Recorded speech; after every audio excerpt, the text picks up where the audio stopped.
हरीश वाकई मारा जा चुका था या उसके गायब होने के पीछे कुछ और ही वजह थी? क्या रुपेश और मनीषा के बीच सच में कोई संबंध था?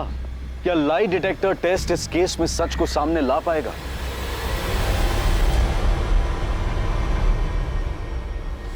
रवि, जितना जल्दी हो सकता है मुझे 444689 इस नंबर की डिटेल्स निकाल कर दो।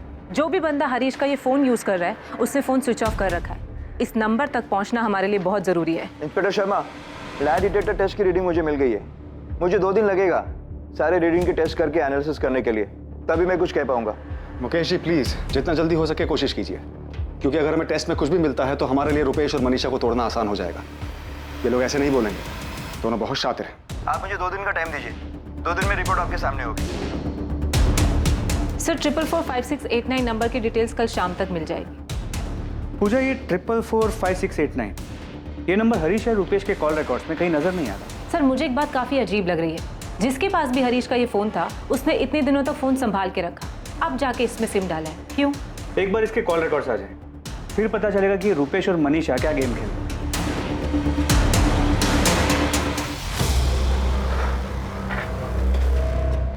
क्या हो रुपेश, लाई डिटेक्टर टेस्ट में पुलिस ने क्या पूछा?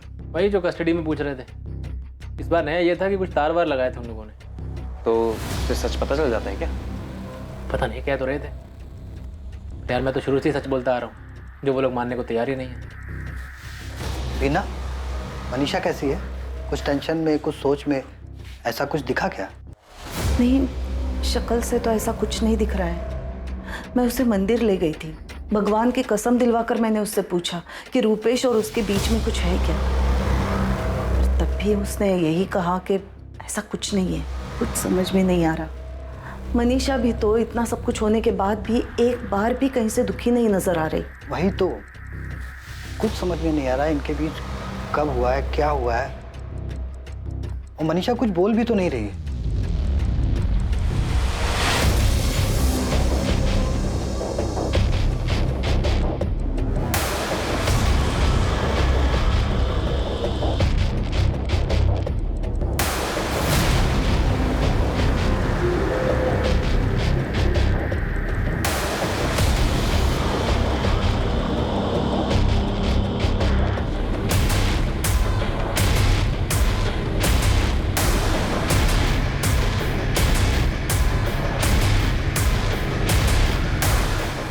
इंस्पेक्टर ने बताया कि इन दोनों से बहुत अलग अलग तरीकों से पूछताछ की है, लेकिन ये दोनों मानने को तैयार ही नहीं है कि इनका कोई अफेयर है या इन्होंने हरीश भैया के साथ कुछ किया है। सुमित, तुझे पता है पुलिस की खबरें इस बारे में भी पता करने की कोशिश में है कि तेरा और हरीश का कोई झगड़ा था क्या, प्रॉपर्टी या किसी बात को लेकर।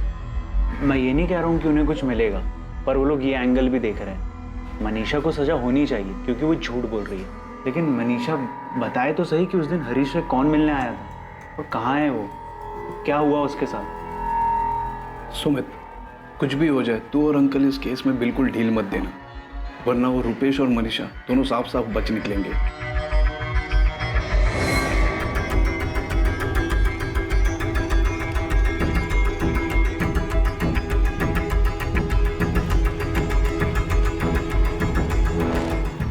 जब तक मैं अपने बेटे के बारे में पता ना लगा लूं तब तक चैन से नहीं बैठूंगा। अमित, मनीषा तो कसूरवार है ही, पर तुम भी कम कसूरवार नहीं हो। अंकल, मनीषा कितनी बार कह चुकी है कि उसने कुछ नहीं किया है, वो सच बोल रही है। तभी तो वो पुलिस वाला टेस्ट करवाने के लिए उसने खुद ही हाँ कहा था। मुझे कुछ नहीं पता, मुझे बस मेरा बेटा वापस चाहिए। मनीषा का उस रुपेश के साथ या किसी और के साथ क्या चल रहा था तुम लोगों को बताना चाहिए था। अंकल, मनीषा और रुपेश के बीच कुछ नहीं चल रहा है, ये पुलिस की बनाई हुई बात है। वो हरीश को ढूंढ नहीं पा रही है और आप बार बार मनीषा पर उंगली उठा रहे हो, इसलिए वो उसका फायदा उठा रही है। अंकल आप ही सोचिए ना, वो ऐसा क्यों करेगी?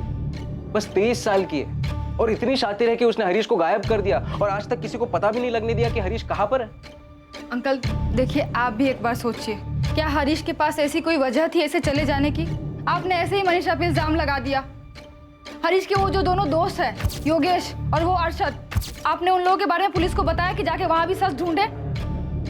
देखिए अंकल, आपकी तरह हम भी सच जानना चाहते हैं। हम भी जानना चाहते हैं कि हरीश के साथ ऐसा क्या हुआ, कहाँ गया वो।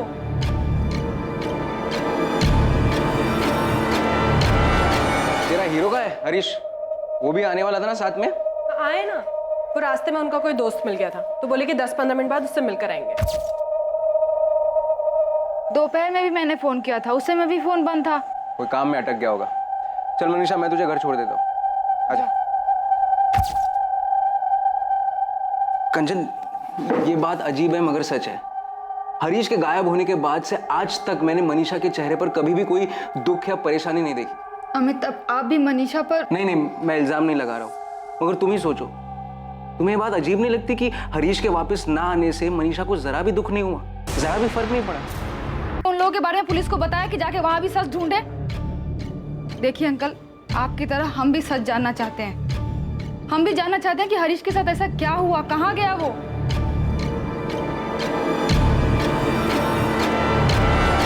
तेरा हीरो का है हरीश, वो भी आने वाला था ना साथ में? आए ना, वो रास्ते में उनका कोई दोस्त मिल गया था तो बोले कि 10-15 मिनट बाद उससे मिलकर आएंगे। दोपहर में भी मैंने फोन किया था, उस समय भी फोन बंद था। कोई काम में अटक गया होगा। चल मनीषा, मैं तुझे घर छोड़ देता हूँ, आजा।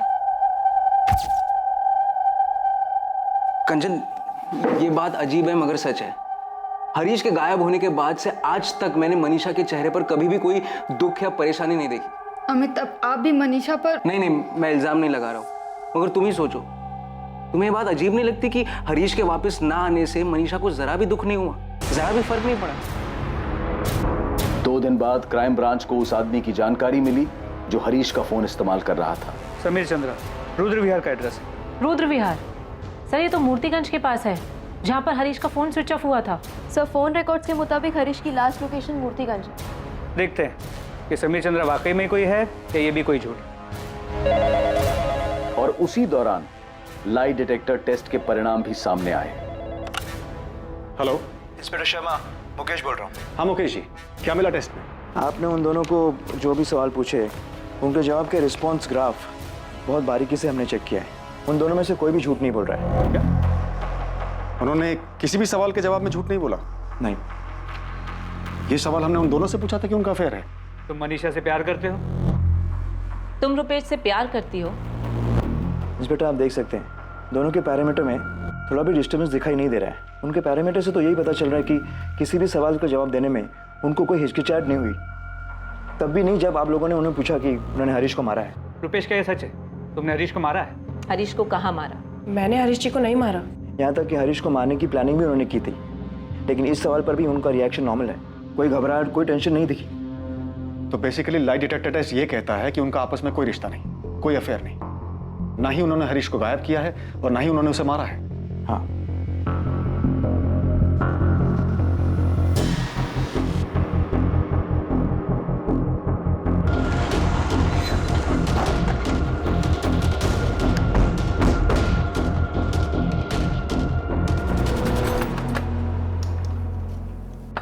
जी कहिए। समीर चंद्रा यहीं रहता है।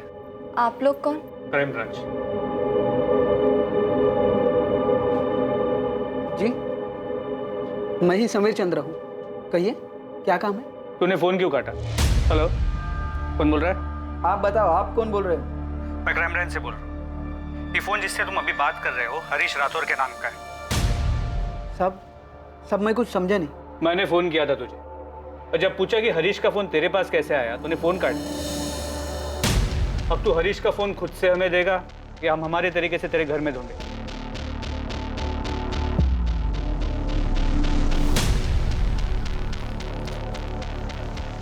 हाँ, ये हरीश भैया का ही फोन है, लेकिन आपके पास कहाँ से आया? ये फोन हमें समीर चंद्र नाम के एक आदमी के पास से मिला है। किसी फैक्ट्री में ड्रिल ऑपरेटर है। मैम, लेकिन उस आदमी के पास हरीश भैया का फोन कहाँ से आया? पूछताछ शुरू की है, जल्दी पता चल जाएगा। बलराम जी, आपने समीर चंद्रा का नाम कभी नहीं सुना? नहीं, पर आप ये कैसे कह रहे हैं कि मनीषा सब सच बोल रही है? ये कैसा लाई डिटेक्टर टेस्ट है आपका? देखिए बलराम जी, जरूरी नहीं कि टेस्ट में जो आए वो सही हो, लेकिन ये भी सच है कि रिपोर्ट्स के हिसाब से मनीषा और रुपेश दोनों झूठ नहीं बोल रहे। हम इस समीर चंद्रा से पूछताछ कर रहे हैं, हो सकता है इसका हरीश के गायब होने में कोई हाथ हो। अब मनीषा झूठ बोल रही है, बहुत चालाक है वो। जिस दिन मेरा बेटा गायब हुआ, उसके चेहरे पे जरा सा भी दुख नहीं था, जरा सा भी शिकन नहीं थी, जैसे उसका पति नहीं कोई ऐरा गहरा हो। साहब, मैं समीर चंद्रा को तो नहीं जानता, लेकिन इतना जरूर जानता हूं कि मनीषा ने मेरे बेटे को गायब किया।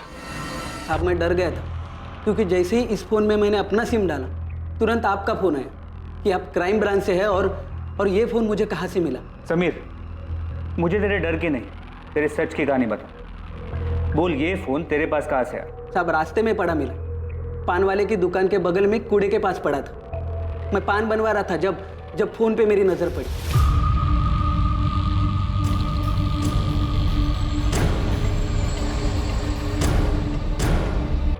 तूने ही जबलपुर के रुपेश तिवारी के साथ मिलकर मारा ना हरीश राठौर को? मारा? मैंने किसको मारा साहब? और मैं जानता तक नहीं ये हरीश राठौर कौन है। अगर तू इतना ही मासूम है तो मेरा फोन क्यों कट किया और उसके बाद फोन स्विच ऑफ क्यों कर दिया? इतने दिनों बाद मोबाइल में सिम डाला और पहला ही फोन आपका आया तो मैं डर गया था साहब। इस साला ये क्या मामला है, कहीं मैं फंसना चाहता। तो चुका है। हरीश को गायब हुए 2.5 महीने बीत चुके हैं। इतने दिनों से तेरे पास फोन था, तूने अब जाके चालू किया? साहब मैं गरीब आदमी हूँ, एक फैक्ट्री में ड्रिलिंग का काम करता हूँ। मैं क्या किसी को मारूंगा साहब? मैडम मेरे पति किसी को नहीं मार सकते, सच में उन्हें फोन पड़ा हुआ मिला था। अच्छा, रास्ते पे पड़ा मिला था। रास्ते में कोई चीज मिलेगी तो अपना समझ के रख लेगा, जिसका उसे देने की कोशिश नहीं करेगा वो। मैडम गलती हो गई, सीधे साधे लोग हैं हम, उन्होंने ऐसा कुछ नहीं किया। बल्कि आपका फोन आने के बाद वो इतना डर गए थे कि फोन फेंकने वाले थे। मैंने सोचा कभी आप लोग मुझे ढूंढते हुए आए तो मैं आपको सब सच बोल दूंगा, इसलिए फोन नहीं फेंका, अपने ही पास रखा। मैडम अगर उन्होंने मर्डर किया होता या कोई गलत काम किया होता तो हम लोग अब तक यहाँ रुकते, भाग गए होते। कपिल इसे छोड़ना मत, बिठा के रखो, पूरी हिस्ट्री निकालो इसकी, पैदा होने से लेकर अब तक की। 2.5 महीने फोन संभाल के रखा है इसने, पूरी पॉसिबिलिटी के हरीश के गायब होने में और उसके मर्डर में इसी का हाथ हो। हाँ मम्मी, अमित गए थे पुलिस स्टेशन, आकर बताया कि मनीषा और रुपेश सच बोल रहे थे। तो बेटा वो जो टेस्ट बोल रहे थे उसमें उनको ज़्यादा कुछ नहीं बताया मम्मी, बस इतना बताया कि उस टेस्ट में मनीषा के खिलाफ कुछ नहीं मिला है। पर अभी भी ये नहीं पता चला है कि हरीश कहाँ गया, क्या हुआ उसके साथ। बस बता रहे थे कि क्राइम ब्रांच वाले ने किसी आदमी को पकड़ा है जिसके पास हरीश का फ़ोन मिला है, उसी से पूछताछ कर रहे हैं सब।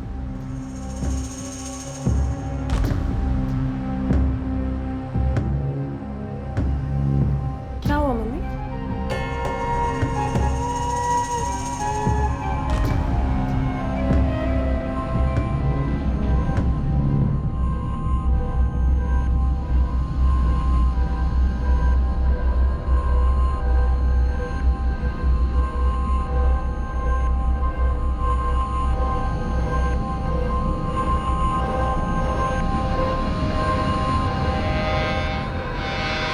नहीं, कभी नहीं मिला इससे और न कभी देखा। हम नहीं जानते सर समीर चंद्रा को, और ना कभी हरीश भैया के मुंह से इसका नाम सुना। अगर इसने हरीश को मारा तो क्यों मारा? क्या दुश्मनी थी मेरे बेटे से? बलराम जी, इसने कुछ किया है या नहीं अभी कह नहीं सकते, फिलहाल इसके बारे में पूछताछ जारी है। सर, हम हरीश के दोस्त अरशद और योगेश को भी बुलाकर समीर की पहचान करवा रहे हैं।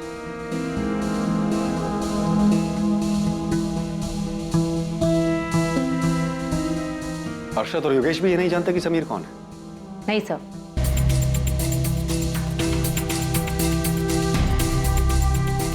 मजदूर आदमी है साहब, कोई क्रिमिनल हिस्ट्री भी नहीं है समीर की, दूर दूर तक कोई हिस्ट्री शीटर से जान पहचान भी नहीं है। मतलब ये पॉसिबल है कि उसे हरीश का फोन सड़क पे पड़ा हुआ मिला? ऐसा ही लग रहा साहब, गरीब आदमी है, लालच में फोन रख लिया होगा। हमसे इस मामले में कहां चूक हो रही है? सारी मेहनत बेकार जा रही है। पहले ही रुपेश तिवारी वाला एंगल सामने आया, लगा केस क्रैक हो गया है, और कुछ नहीं मिला। और ये समीर के मामले में भी सब कुछ डेड एंड पे जाके खत्म हो रहा है। मुझे नहीं लगा था कि लाई डिटेक्टर टेस्ट कराने का कोई फायदा नहीं होगा, पर अब भी मुझे यही लगता है कि मनीषा और रुपेश ने ही हरीश को मारा है। हम गलत नहीं थे सर। हमने उन्हें इतने सारे सवालों में उलझाया था, फिर कैसे? कपिल, अब उस पर एनालिसिस करने का कोई फायदा नहीं है। हमें यह सोचना होगा कि कौन से तरीके से आगे बढ़ा जाए ताकि उनके खिलाफ हमें कोई सबूत मिल सके, कोई सुराग मिल सके। हमें उन दोनों पर नजर रखनी चाहिए, क्योंकि मर्डर के बाद का भी तो कोई प्लान होगा उनका। जाहिर है ये दोनों जितने शातिर हैं, इन्होंने सोचा ही होगा कि पुलिस आएगी, छानबीन करेगी, तो कुछ टाइम तक शांत रहना पड़ेगा, उसके बाद हम अपने प्लान को आगे बढ़ाएंगे। रुपेश तिवारी पर निगरानी अब भी जारी थी, उसकी हर गतिविधि पर क्राइम ब्रांच की नजर थी। रुपेश और मनीषा अब भी पार्क में लगातार मिल रहे थे। रुपेश और मनीषा पर अब निगरानी रखने का मकसद यह पता करना था कि अगर उन दोनों ने हरीश को मारा है तो कैसे और हरीश की लाश कहां थी। इसके साथ ही इंतजार था इस बात का कि वो कब और कैसे अपने रिश्ते को एक कदम आगे बढ़ाते हैं। पर पार्क में रोज मिलने, हंसी मजाक करने के अलावा मनीषा और रुपेश में से कोई भी कदम आगे नहीं बढ़ा रहा था।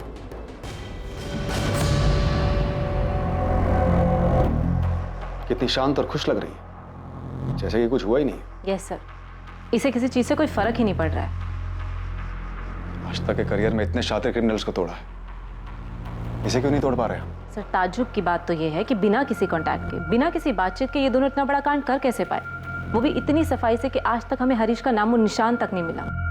सर मनीषा और रुपेश का मेल मिलाप अब भी जारी है, बल्कि मेल मिलाप के साथ साथ सैर सपाटा भी शुरू हो गया। कभी होटल, कभी नर्मदा में बोटिंग के लिए भी जाने लगे। इसके अलावा और कुछ पता चला? हरीश की बॉडी कहाँ दफनाई है या जलाई है? नहीं सर, मनीषा और रुपेश का सारा कच्चा चिट्टा खोल दिया, लेकिन रत्ती भर भी खबर नहीं लगी कि हरीश को कहाँ गायब किया, कैसे मारा, और उसकी बॉडी को कहाँ और कैसे ठिकाने लगा। कहीं हम गलत ट्रैक पे तो नहीं जा रहे कपिल? ये मनीषा और रुपेश के चक्कर में कोई और मोटिव, कोई और कल्प्रिट छूट तो नहीं रहा हमसे?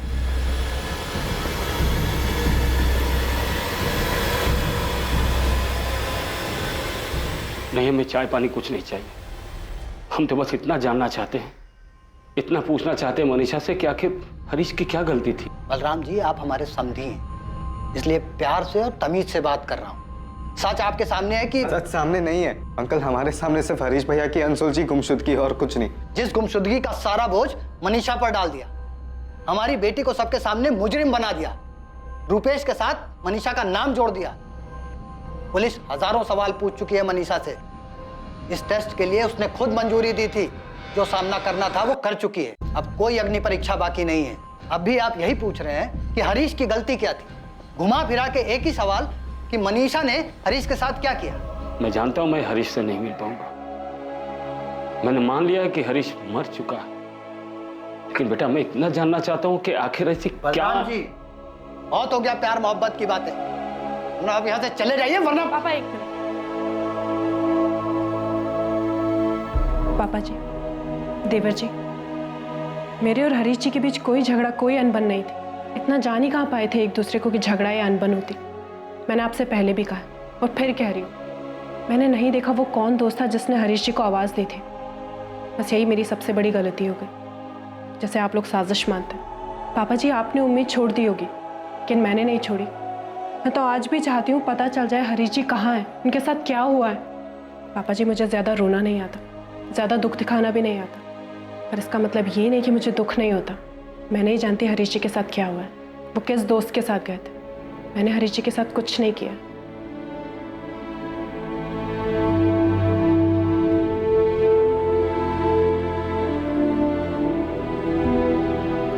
साहब, हम 4 दिनों से यहाँ चक्कर काट रहे हैं पर आप मिल ही नहीं रहे हैं। सर, आपने हरीश भैया को ढूंढना बंद कर दिया है क्या?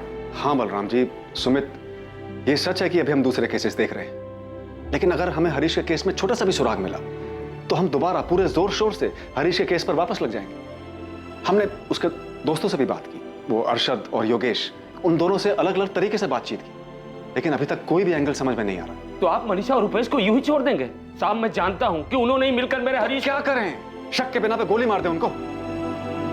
आप अच्छी तरह जानते हैं कि हम पूरी कोशिश कर रहे हैं। हमें भी शक है कि रुपेश और मनीषा ने... सर, जब आपको शक है तो आप उन्हें इस तरह ऐसे खुला क्यों छोड़ रहे?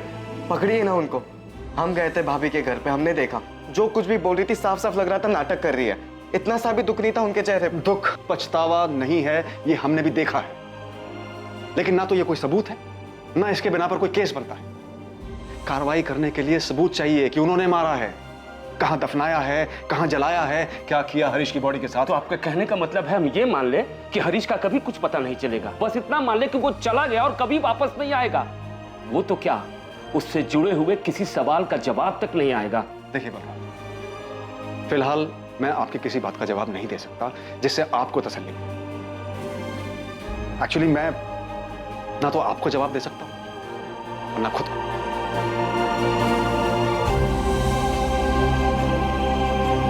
हरीश मिसिंग केस में क्राइम ब्रांच भी कोई हल नहीं खोज पाई, कोई क्लोजर नहीं दे पाई। वो केस जो शायद लापता होने के साथ साथ हत्या का भी केस था। हरीश को गायब हुए महीनों सालों बीत गए, लेकिन हालात जैसे के तैसे बने रहे। हम हमेशा कहते हैं कि क्राइम नेवर पेज, पर क्या इस केस में यह धारणा गलत साबित होने वाली थी? हालात तो कुछ ऐसे ही दिख रहे थे, पर आखिरकार असली गुनहगार कौन था? कोई एक था या एक से ज्यादा लोग इस गुनाह में शामिल थे? पिछले 4 सालों में हरीश के केस में कोई हरकत नहीं देखी गई, लेकिन अब 2018 में कुछ ऐसा होने जा रहा था जो इस केस की फाइल को दोबारा खोलने वाला था।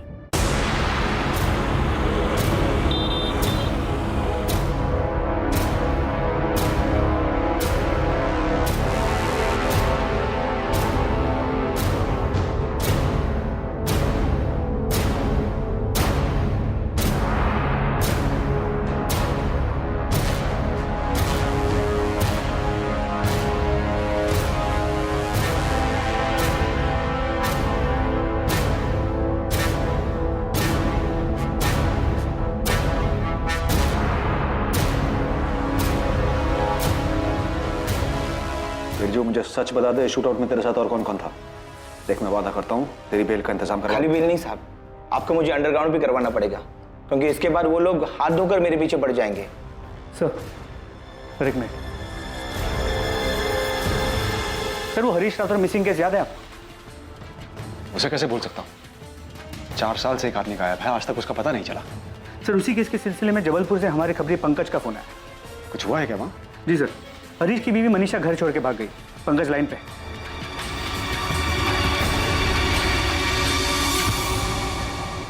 किसके साथ भागी है मनीषा? सोच के देखो साहब, कौन हो सकता है? रुपेश तिवारी? जी साहब, मनीषा 2 रात पहले भागी है। कल रात से रुपेश भी गायब है। मनीषा की फैमिली बहुत परेशान थी। फिर जब रुपेश भी गायब हुआ तो उन्होंने रुपेश पर मनीषा की किडनैपिंग का केस कर दिया। रुपेश का फोन नहीं लग रहा है, इसका मतलब ये थोड़ी है कि मनीषा को लेके भाग गया है। भागा नहीं है तो कहाँ गया है वो? उसके पार्टनर अरविंद को भी नहीं पता है कहाँ है वो। तुम्हें पहले से ही पता था ना क्या चल रहा है? 2 रात पहले मनीषा बिना बताए निकल गई, कल रात रुपेश निकल गया। अरे तुम्हारी बेटी है, तुम्हें नहीं पता है कि वो कहाँ गई है? तो इसमें मेरी और मेरे बेटे की गलती है। मेरा बेटा अपने काम से गया होगा और मैं नहीं मानती कि वो मनीषा को लेके भागा है। मनीषा और रुपेश की खबर मिलते ही भोपाल क्राइम ब्रांच की टीम फौरन जबलपुर के लिए निकल पड़ी। ऐसा लग रहा था मानो जो केस बिना हल हुए 4 सालों से फाइल में दबा हुआ था, वो आखिरकार फिर खुलने जा रहा था। कपिल, ये वो केस है जो इतने सालों तक मुझे परेशान करता रहा, जिसे मैं कभी भूल नहीं पाया। ये जानते हुए भी कि हरीश का मर्डर मनीषा और रुपेश ने किया है, हम इसे कभी सॉल्व नहीं कर पाए। पापा, मम्मी, क्राइम ब्रांच से खबर आई है, मनीषा और रुपेश तिवारी जबलपुर से भाग गए। और उसके माँ बाप अब भी यही बोलेंगे कि उन दोनों के बीच में कुछ था ही नहीं। क्राइम ब्रांच की एक टीम गई है जबलपुर में। वो कह रहे कि मनीषा भाभी के घर वालों ने केस किया है रुपेश के खिलाफ किडनैपिंग का। ठीक है पापा, मनीषा ने कंचन दीदी को भी फोन नहीं किया। मनीषा सचमुच हमें बेवकूफ तो नहीं बना रही है ना? उसने और रुपेश ने मिलके ये हरीश को मारा हो। रुपेश का फोन बंद है, हमने उसके फोन को सर्विलेंस पे डाल दिया। बाकी कल सुबह तक उसके फोन रिकॉर्ड और मोबाइल लोकेशन के बारे में पता चल जाएगा। मनीषा के पास तो फोन है नहीं, आपसे भी यही कहा होगा उसके माँ बाप? जी, मुझे लगता है कि मनीषा और रुपेश शायद इसी इंतजार में थे कि हरीश का केस ठंडा पड़ जाए, बंद हो जाए, ताकि ये लोग अपना अगला कदम उठा सकें। जगदीश, हमें किसी भी हाल में इन तक पहुंचना है। एक बार ये हमारे हाथ लग जाए तो इस बार इनसे सच बुलवाएंगे नहीं, बल्कि हलक में हाथ डालकर निकालेंगे। अब तो पुलिस क्या, मैं भी यही कहूंगी कि मनीषा ने कुछ गलत किया हरीश के साथ। हमें इतनी जल्दबाजी नहीं दिखानी चाहिए। पहले हमें मनीषा और रुपेश को ढूंढना चाहिए। मैं तो अब भी यकीन नहीं कर पा रहा हूँ कि मनीषा ऐसा कुछ कर सकती है। अगर उसे हरीश से शादी नहीं करनी थी तो उसे पहले ही बोलना चाहिए था, पहले ही रुपेश के बारे में बता देती। मुझे लगता है मामला कुछ और है। क्या मामला हो सकता है, आप ही बताइए। पहले मनीषा भाग जाती है, उसके अगले दिन रुपेश गायब हो जाता है। क्या मामला हो सकता है, बताइए।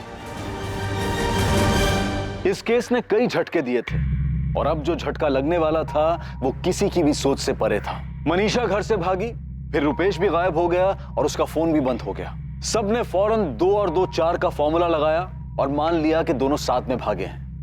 लेकिन यहां 2 और 2 4 नहीं बल्कि 5 साबित होने वाले थे।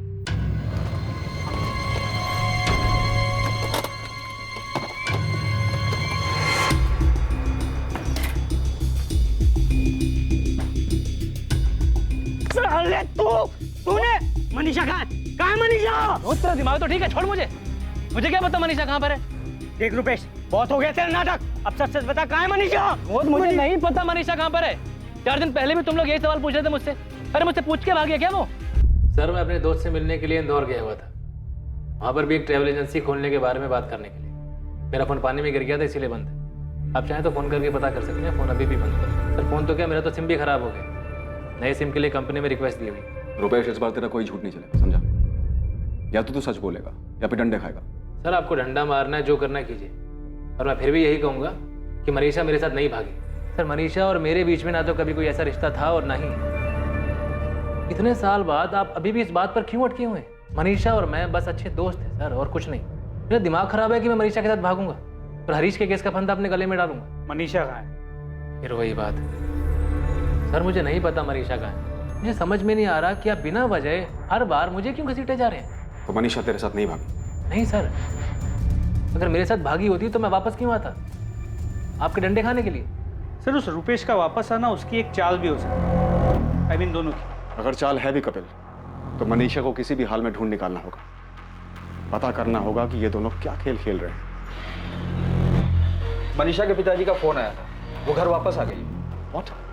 हाँ, वो घर किसी आदमी के साथ वापस आई है और कह रही है कि उसने उससे शादी कर ली है। मनीषा ने किसी और के साथ शादी कर ली? हाँ, कोई उमेश भदौरिया नाम के आदमी से। नमस्ते। मम्मी, पापा, मैंने उमेश से शादी कर लिया। हमने परसों ही शादी की है। मैं आपको यहाँ सिर्फ इतना बताने आई हूँ कि अब मेरी शादी हो गई है और मैं उमेश के साथ दमोह में रहूँगी।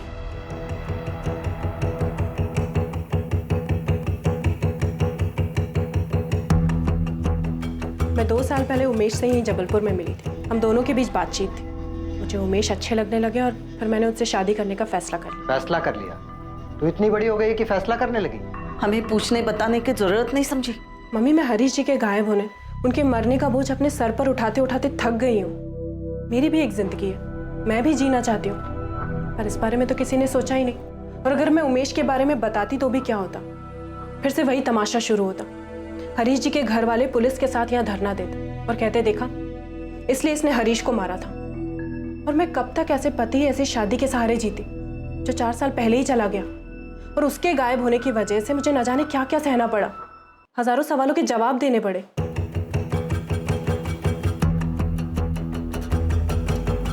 पापा, भोपाल से क्राइम ब्रांच वाले आए, आपसे बात करना चाहते। 1 मिनट, आज उनसे पापा नहीं, मैं बात करूंगी।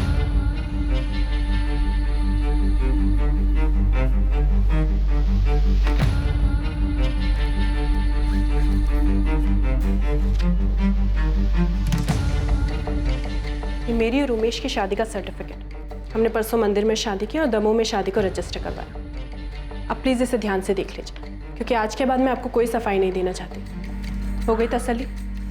अब आप प्लीज़ मेरी ज़िंदगी में दखल देना बंद कर दीजिए। अगर अभी भी आपको ये लगता है कि मैंने हरीश जी के साथ कुछ किया तो जाइए, पहले उन्हें ढूंढ कर लाइए, उसके बाद इल्ज़ाम लगाइए। आप लोगों को मेरे और उमेश के पीछे जितने लोग लगाने लगाइए, जो पता करवाना है पता करवाइए, हमें उससे कोई दिक्कत नहीं है। तुम उमेश से कब और कहाँ मिली? और जब आपके किसी भी सवाल का जवाब देने की कोई ज़रूरत नहीं है। मेरी ज़िंदगी का हर रिश्ता, हर फैसला, हर इंसान आपकी कार्रवाई के दायरे में नहीं आता। आपका काम हरीश जी का पता लगाना है, आप जाइए और उनका पता लगाइए। मैं उमेश के साथ दमोह जा रही हूँ। मैं अपनी फैमिली को यहाँ सिर्फ इतना बताने आई थी कि मैंने अपनी मर्जी से शादी की, ताकि उन्होंने पुलिस में जो भी कंप्लेन दी हो वो वापस ले ले, क्योंकि अब उसका कोई मतलब नहीं बनता। चले उमेश।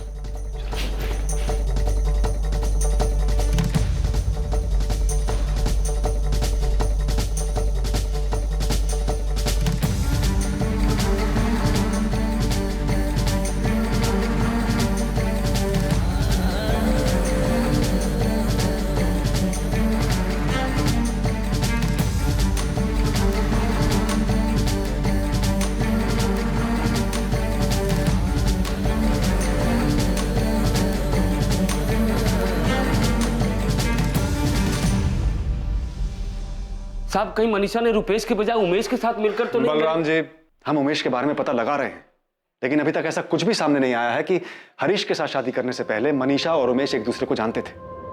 यहाँ तक कि मनीषा के परिवार में भी कोई उमेश को नहीं जानता। सर, ये मनीषा बहुत शातिर है। पहले आपको रुपेश के साथ इतना सब कुछ मिला और अभी अचानक से उमेश आ गया। सर, उमेश का आना भी मनीषा की कोई प्लानिंग होगी। ये पक्का कोई खेल खेल रही है सर। सुमित, हम मनीषा की चाल समझने की कोशिश कर रहे हैं कि आखिर ये चल क्या रहा है। 4 साल बाद हमें लगा कि हरीश के केस में कुछ हाथ आया है, लेकिन जब वहां जाकर देखा तो उसका कुछ अलग ही पैतरा सामने आया। आपने पहले भी तो पूछताछ की थी, तो कौन सा सच सामने आ गया? पता नहीं, ऐसे ही लाई डिटेक्टर टेस्ट में भी झूठ बोला और किसी की नजर के सामने ना आया। बलराम जी, सर, कुछ ऐसा नहीं जिससे इनसे सच उगलवा लिया जाए कि इन्होंने हरीश भैया के साथ क्या किया है, क्यों किया है। सुमित, अभी मैं सिर्फ इतना कह सकता हूं कि हम पूरी कोशिश करेंगे। वो सब करेंगे जिससे हरीश का पता लग सके और सच बाहर आ सके।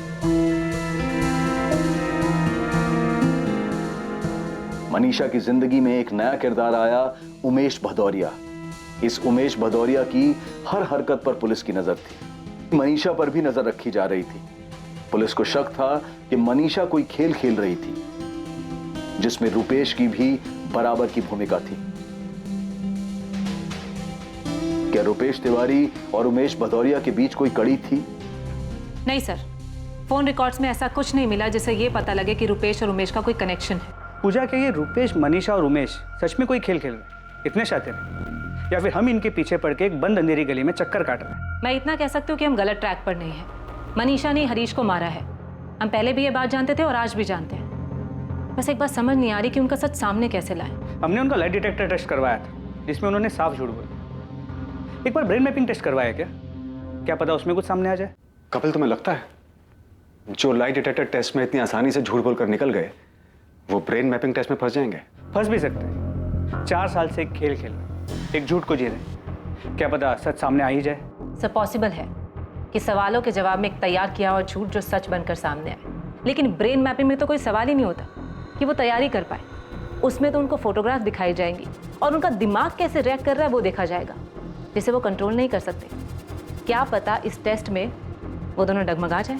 हाँ, पॉसिबल है, लेकिन इस टेस्ट के लिए भी तो उनकी मंजूरी लेनी होगी। सर, लाइट डिटेक्टर टेस्ट के वक्त दोनों काफ़ी कॉन्फिडेंट थे और जाहिर है बच गए तो कॉन्फिडेंस बढ़ा ही होगा। शायद हाँ कर दें और उनके इस ओवर कॉन्फिडेंस से हमें कोई लीड मिल जाए।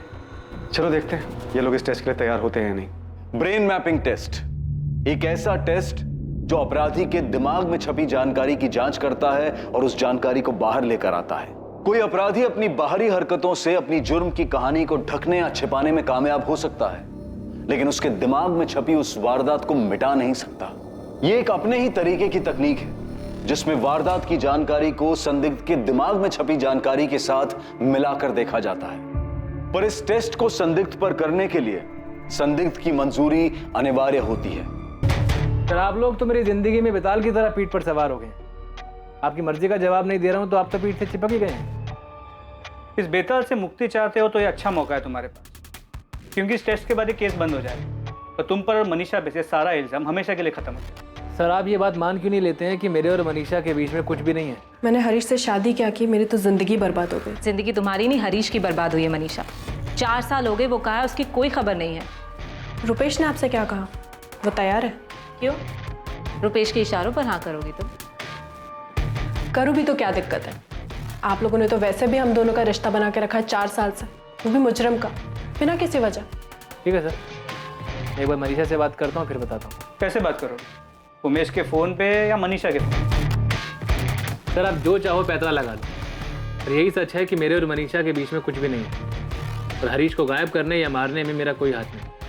तो फिर तो तुम्हें ब्रेन मैपिंग टेस्ट करने के लिए हाँ कर देना चाहिए, क्योंकि इससे हमेशा के लिए साबित हो जाएगा कि तुम्हारा इसमें कोई रोल नहीं।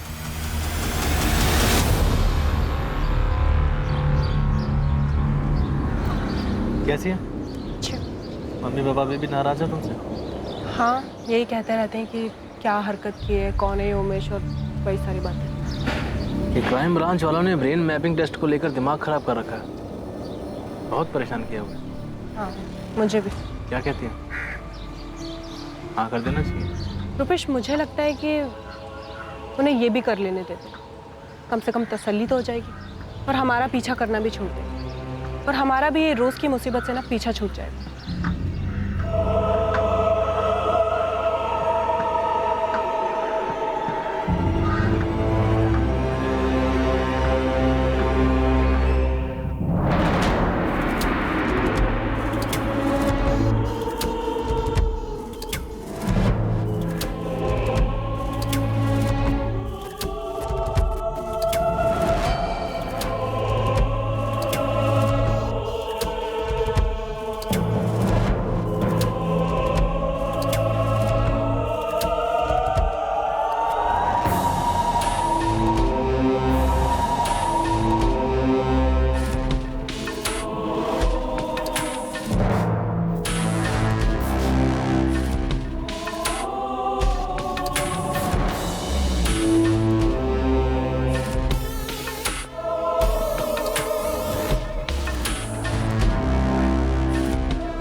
लगता है?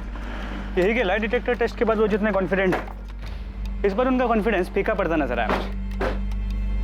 सिर्फ मनीषा जब ब्रेन मैपिंग टेस्ट से बाहर निकली तो पहली बार मैंने उसके चेहरे पे थोड़ी टेंशन दी। रुपेश मनीषा से भी थोड़ा ज्यादा परेशान लगा। लगता है इस बार इनका ये गिल्ट ये केस सॉल्व कर देगा।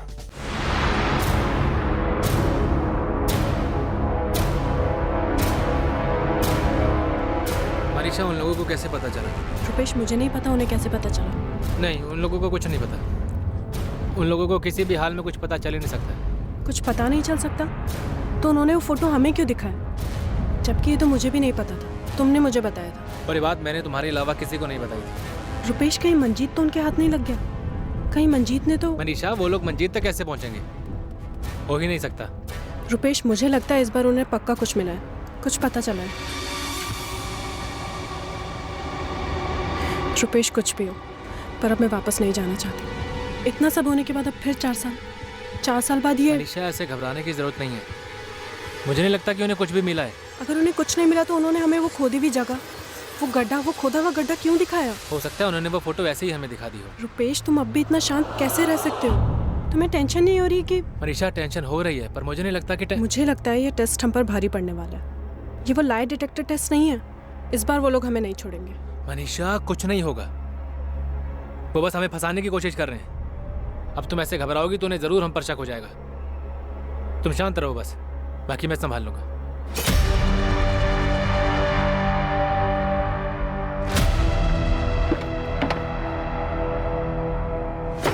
हाँ भाई। मंजीत, तेरे प्लॉट पे कोई गया था क्या? नहीं तो।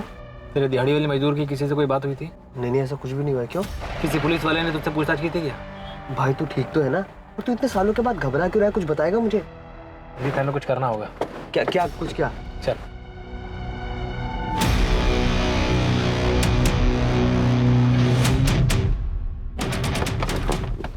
अरे रुपेश, करना क्या है बताएगा?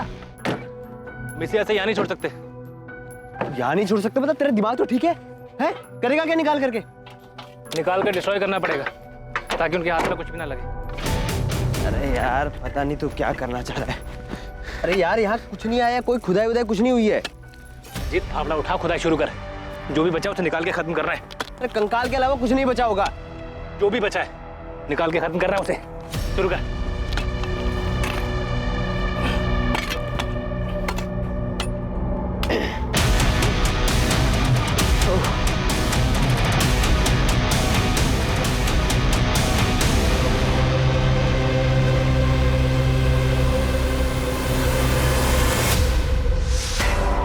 अब क्या करना है इसका बता। एक काम करते हैं, इसकी हड्डियों को चूरा करके ना कहीं दूर फेंक के आते। गाड़ी में चादर रखी, मैं लेकर आता हूँ।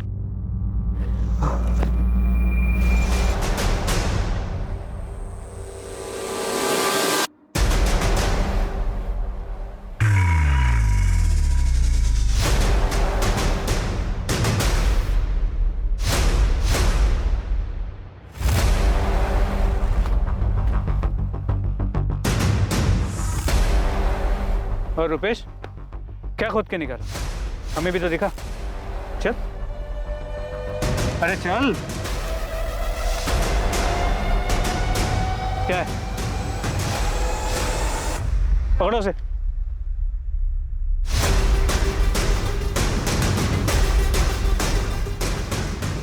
15 अप्रैल 2014 को हरीश और मनीषा ने कंचन के घर जाने के लिए रिक्शा लिया ही नहीं था। वो कंचन के घर पैदल गए थे। हरीश!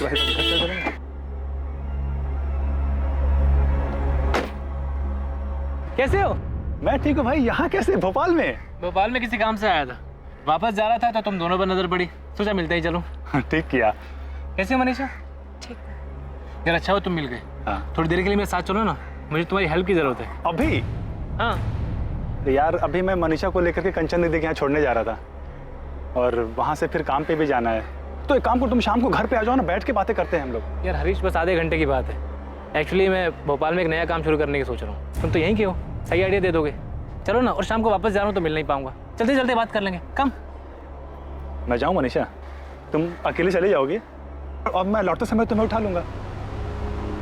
चलो मनीषा, टाइम मिला तो शाम में मिलता हूँ। हाँ बाय बाय। हाँ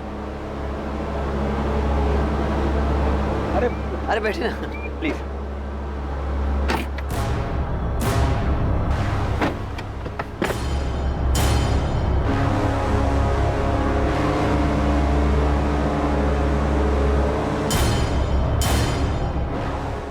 इधर प्लॉट खरीद के क्या करोगे? भोपाल शिफ्ट होने का प्लान है क्या? ऐसे ही सोच रहा हूँ, पर एक बार तुम प्लॉट देख लो, उसके बाद बताना कि लेना चाहिए कि नहीं।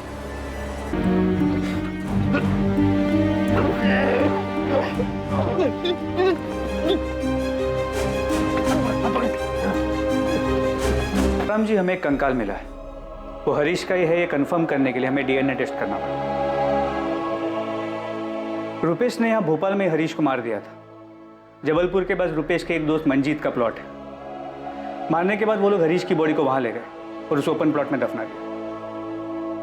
क्यों क्यों किया मनीषा ने ऐसा? क्योंकि मुझे रुपेश से शादी करनी थी, और अगर ये बात मैं अपने घर में बताती तो मेरे घर वाले इस शादी के लिए कभी तैयार नहीं होते। कैसे पता तैयार नहीं होते? तुमने तो अपने अफेयर के बारे में उन्हें कभी बताया ही नहीं। मुझे लगा था वो मना कर देंगे। तुम्हें लगा? मगर पूछा नहीं।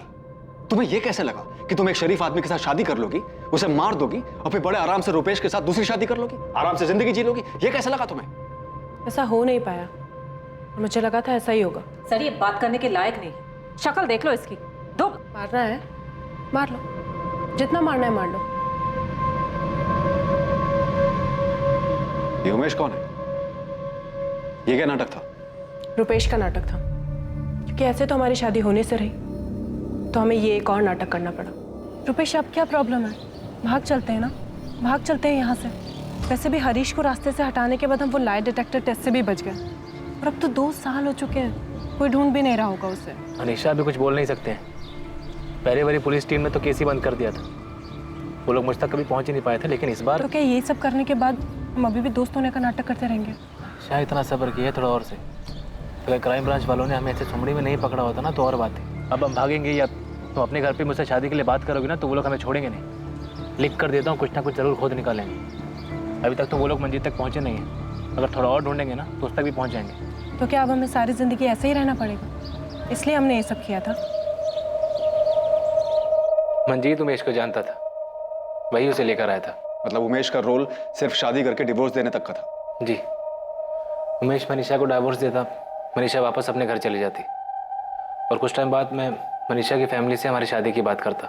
मतलब यही सब कुछ तुमने हरीश के केस में भी सोचा था? तुम हरीश को मार दोगे, मनीषा अपने घर चली जाएगी, सबको यही लगेगा कि हरीश मनीषा के साथ शादी करके खुश नहीं था, इसलिए सब कुछ छोड़ छाड़ के चला गया, और फिर तुम इसकी फैमिली से अपनी शादी की बात करोगे। यही प्लान था ना? जी हाँ।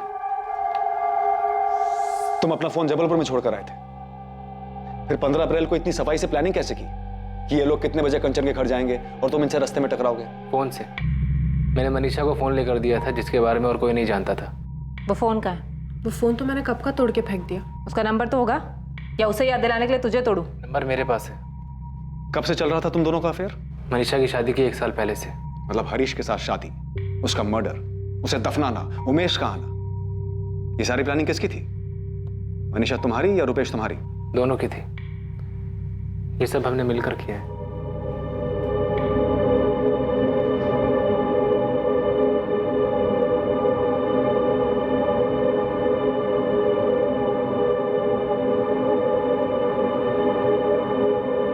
सर, ब्रेन मैपिंग टेस्ट की रिपोर्ट आ गई। क्या है रिपोर्ट में? फिर से दोनों निर्दोष साबित हुए? नहीं, रिपोर्ट के मुताबिक इस जुर्म में दोनों शामिल हैं। 4 साल बाद हरीश के परिवार और इस केस को क्लोजर मिला, जो बेशक एक दुखद अंत था, जिसका उन्हें अंदेशा पहले ही हो चुका था, पर फिर भी जानना जरूरी था कि आखिर हरीश के साथ क्या और क्यों हुआ था। रुपेश की मां को मनीषा और रुपेश के प्रेम संबंध और उन्होंने साथ में रहने के लिए जो भयानक जुर्म किए थे, उसकी जानकारी ने बेहद सदमा पहुंचाया था। मनीषा के परिवार के लिए भी इस बात पर विश्वास करना बहुत मुश्किल था कि उनकी बेटी अपने स्वार्थ के लिए इस हद तक जा सकती है। ना अच्छा शरीफ आदमी था हरीश, मनीषा ने क्या कर दिया? मनीषा चौहान पर कत्ल के लिए आईपीसी की धारा 302 और कत्ल की साजिश के लिए आईपीसी की धारा 120 के तहत मुकदमा दर्ज किया गया। मनीषा के साथ साथ रुपेश तिवारी और मंजीत धैया पर भी इन्हीं धाराओं के तहत मुकदमा दर्ज हुआ। क्राइम नेवर पेज, ये बात एक बार फिर से साबित हुई, और मनीषा और रुपेश की अभेद साजिश के बावजूद, उनके अपने कड़े रुख से टस से मस न होने के बावजूद उन्हें कुछ नहीं मिला, और आखिरकार 4 साल बाद उनका झूठ सामने आ ही गया। सच को छुपाना, झूठ का नकाब लगाए रखना, ये सारी चीजें एक दिमागी रूप से कमजोर, गलत इरादे वाले असुरक्षित इंसान का सहारा होती हैं। पर यह नकाब ज्यादा दिन तक नहीं टिकता और इससे कुछ हासिल नहीं होता, और एक ना एक दिन सच्चाई सामने आ ही जाती है। और सबसे महत्वपूर्ण बात, कैसे कोई इंसान अपनी प्रेम कहानी को पूरा करने के लिए अपना घर बसाने की उम्मीद रख सकता है, जबकि उसके इस प्यार, उसके इस घर की नींव किसी मासूम की लाश पर टिकी हुई हो। अब मैं अनूप सोनी आपसे विदा लेता हूं। देखते रहें क्राइम पेट्रोल सतर्क, सोमवार से शुक्रवार रात 10:30 बजे सिर्फ सोनी टीवी पर। और याद रखें, क्राइम और आपके बीच में सिर्फ इतना फर्क है कि आप कितने सतर्क हैं। सतर्क रहें, सुरक्षित रहें।